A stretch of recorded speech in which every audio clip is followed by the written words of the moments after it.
साधना से संबंधित नहीं, बुरी शक्ति अर्थात भूत प्रेत की समस्या को कैसे घर या परिवार के सदस्य से दूर करें, इसके लिए कुछ बताएं या शांति कुछ व्यवस्था करवाएं। बहुत परेशान है हम। पहले तो इसको ये समझ लेते हैं कि बुरी शक्ति होती क्या है।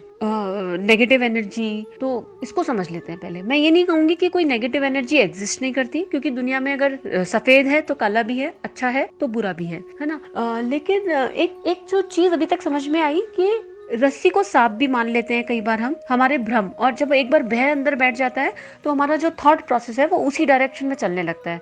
मान लो एक बार कुछ घटना घटित हो गई, फिर वो ठीक भी हो जाए तो हमारा थॉट प्रोसेस उसी डायरेक्शन में चलने लगता है। इसको भी एक बार हमें आइडेंटिफाई कर लेना चाहिए कि कहीं ऐसा तो नहीं हो रहा है। लेकिन अगर ऐसा नहीं है तो ये नहीं कहेंगे कि ब्लैक कुछ होता ही नहीं, नेगेटिव एनर्जी कुछ होती ही नहीं। तो निश्चित साधना की शक्ति इसमें हेल्प करती है, तो साधना बहुत इंपॉर्टेंट है। पर अब तक जो मेरा पर्सनल अनुभव है वो ये मैंने देखा है कि जब भी कोई नेगेटिव एनर्जी से लोग डील करते हैं ना, तो उस नेगेटिव एनर्जी से एक तो भयग्रस्त होकर डील करते हैं, दूसरा उसको भगाने की कोशिश करते हैं। और कभी भी कोई नेगेटिव एनर्जी बनती क्यों है, आप ये समझो कि कोई भी एनर्जी नेगेटिव बनी क्यों। एक शरीर जो छूट गया, वो आत्मा जो है अतृप्त रह गई, और वो अतृप्त आत्मा को हमने नेगेटिव एनर्जी नाम दे दिया। पर अगर हम ये समझें तो उस अतृप्त आत्मा का भी तो कोई दर्द था, शरीर भाव में वो कुछ चाह रही थी जो उसे मिला नहीं। तो हम लोग उन आत्माओं को प्रेम देने का सोचते ही नहीं है कि इनको भी हमारे गुरु का प्रेम चाहिए, और ये अतृप्त है तो इनकी तृप्ति के लिए हमें कुछ बिना भय के करना चाहिए।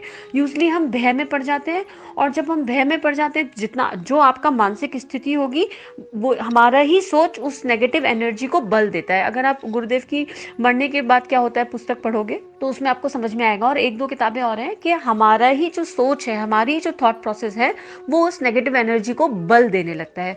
पर बेसिकली ये है कि अगर आप ध्यान करते हैं और आपका ध्यान लगता है, साधना करते हैं, तो कोई बाहर वाला आपको हेल्प नहीं कर पाएगा। सबसे पहले आपको ही समझना होगा कि वो कौन सा कार्मिक पैटर्न है, वो आपके पूर्वजों की, आपके आसपास की कौन सी ऐसी एनर्जी है जो आ गई और आपको परेशान कर रही है। निश्चित ही उसका उद्देश्य आपको परेशान करना नहीं है, वो कोई प्रेम बाकी है आप लोगों से, वो प्रेम चाहती है, वो आप अपने इमोशन का एक्नॉलेजमेंट चाहती है।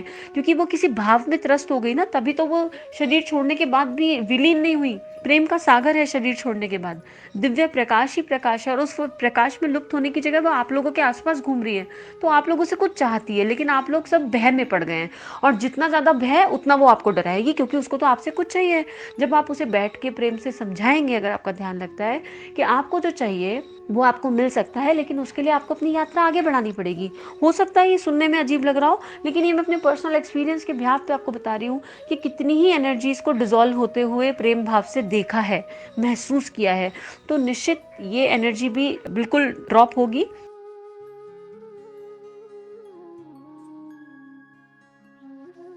हमारे YouTube चैनल को सब्सक्राइब करें और बेल आइकन को दबाकर ऑल पर क्लिक करें, ताकि आने वाले सभी वीडियोस की नोटिफिकेशन आपको मिलती रहे।